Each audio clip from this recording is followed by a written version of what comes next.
Hola, ¿qué tal? Sean bienvenidos a un nuevo video. Mi nombre es Jessica Delgado Jaime y soy estudiante del tercer semestre en la maestría de Neurociencias para la Educación. El día de hoy veremos el tema de la neurolingüística. Acompáñenme, por favor.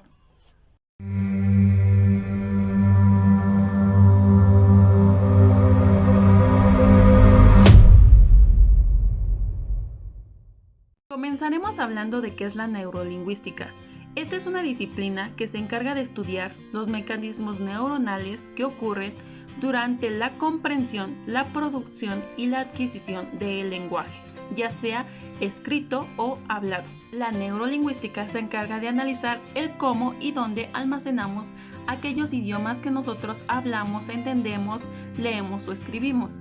También se encarga de analizar cómo es el proceso para adquirir ese idioma y el proceso de cómo lo utilizamos día a día.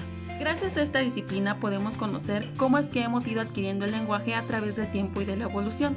También cómo es que un niño o un bebé adquiere el lenguaje y cómo es que nosotros los seres humanos lo podemos llegar a perder debido a un trauma o a un accidente.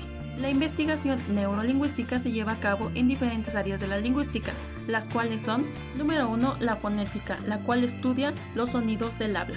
Número 2, la fonología, que estudia cómo se organizan los sonidos de un idioma. Número 3, morfología y lexicología, que estudia cómo las palabras se estructuran y se almacenan en el léxico mental. Y número 4, sintaxis y semántica, que estudia cómo se estructuran los enunciados y cómo se codifica el significado en el lenguaje. Para poder entender mejor qué es la neurolingüística, vamos a hablar de 3 conceptos que son sumamente importantes para poder entender todo esto. El primer concepto es el lenguaje.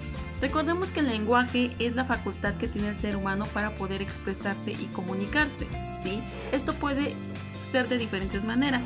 Lo podemos hacer a través del habla, lo podemos hacer a través de la escritura o incluso a través de movimientos corporales. El segundo concepto es la comunicación, y la comunicación es el proceso por el cual nosotros vamos a comunicarnos, es decir, es el proceso por el cual nosotros vamos a hacer llegar un mensaje de una persona a otra. Y el tercer concepto es el habla, que comúnmente se confunde con lenguaje. El habla tiene la característica de que solamente es la comunicación a través de palabras, de sonidos y de articulaciones. Se conforma principalmente por 3 elementos, que es la articulación, la voz y la fluidez. Bien, ahora vamos a pasar a hablar sobre la filogenia y la ontogenia del lenguaje. Como sabemos, tanto los seres humanos como los animales tenemos esa característica común de poder utilizar el lenguaje.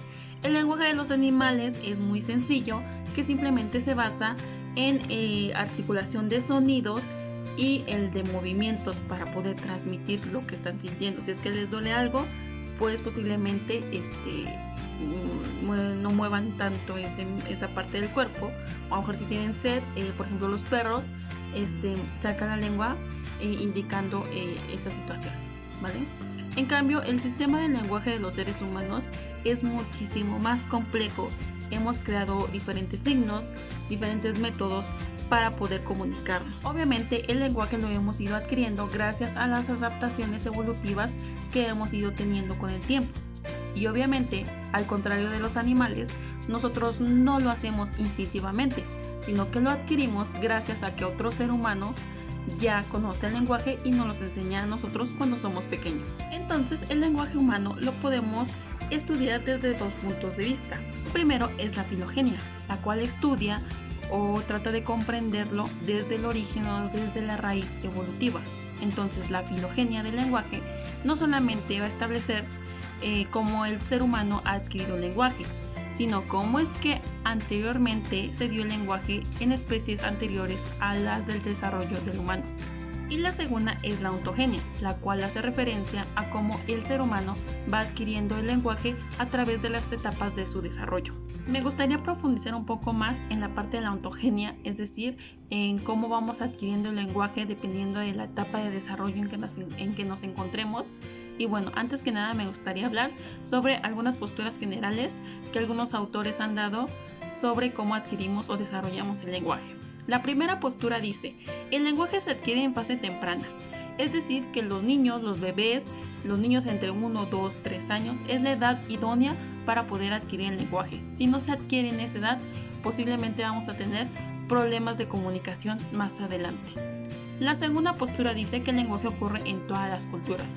No importa el lugar donde vivan, no importa la cultura, todos los niños deben de adquirir ese lenguaje mientras obviamente estén bien en cuanto a situación neurológica. 3. La gente puede hablar casi con cualquier nivel de inteligencia que tenga. No importa si sabe más o menos de conocimientos generales, lo que se sabe es que el lenguaje se va a adquirir sí o sí. 4. Sin una habilidad innata o heredada, los lactantes nunca serían capaces de distinguir un lenguaje de los ruidos del medio ambiente.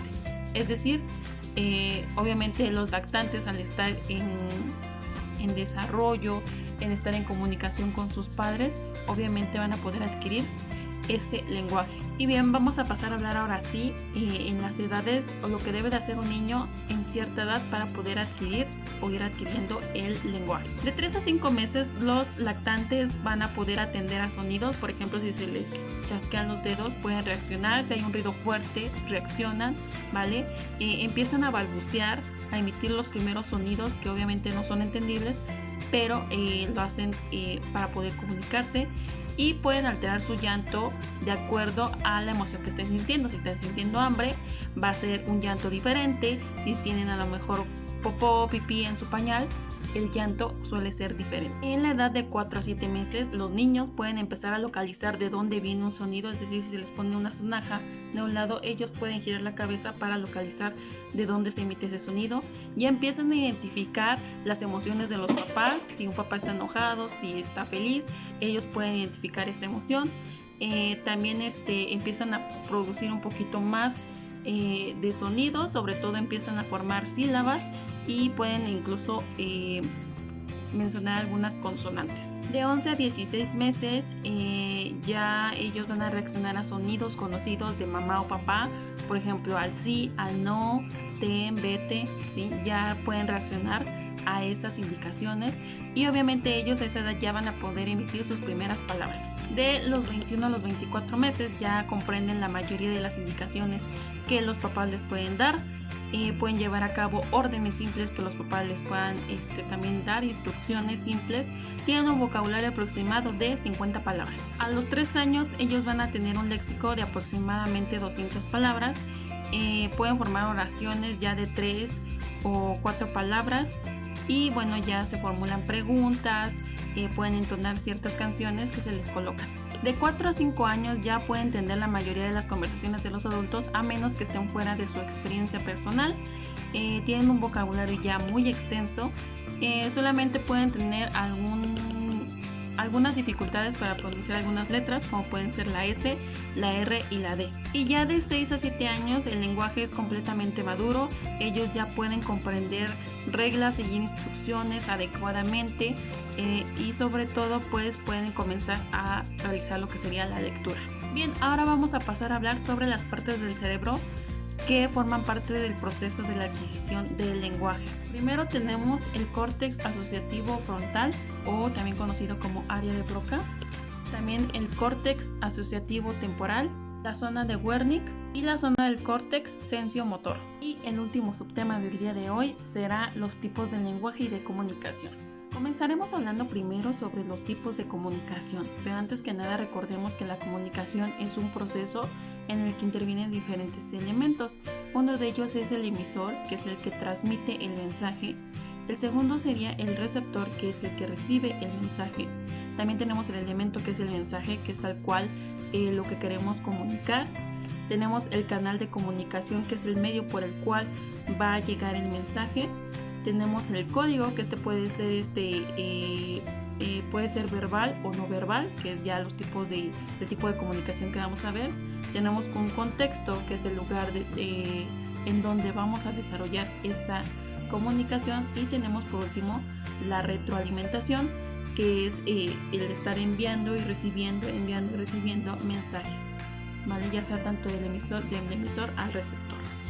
Entonces, bueno, dentro de la comunicación tenemos dos tipos, que es la verbal y la no verbal. Primero, la comunicación verbal pues es aquella en donde expresamos las cosas de manera ya sea hablada o sea de manera escrita.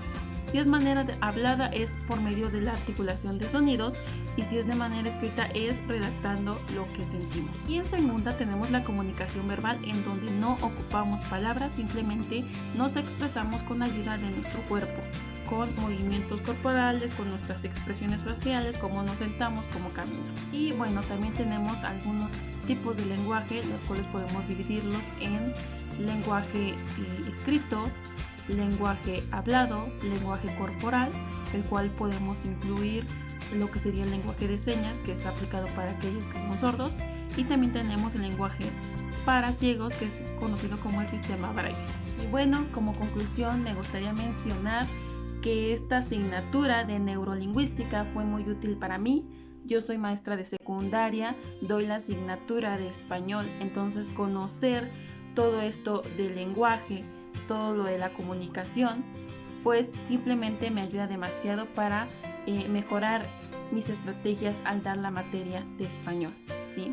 Nosotros como docentes debemos de conocer todos estos elementos para identificar qué es lo que les hace falta a nuestros niños, a nuestras niñas, a nuestros adolescentes, mejorar para que tengan una comunicación asertiva y eficaz, ¿sí? Nosotros debemos de conocer, como ya les mencioné, hasta qué etapa deben de tener ciertos elementos, ¿no? De 4 a 7 meses tales elementos, de 8 a 11 meses tales elementos, o sea, ver qué es lo que dominan y lo que no dominan debemos de seguirlo reforzando para que el aprendizaje sea obviamente mucho mejor. Y bueno, esto ha sido todo por el día de hoy, espero que el video les haya gustado. Si les gustó, denle manita arriba y suscríbanse a mi canal. Nos vemos en un siguiente video. Bye.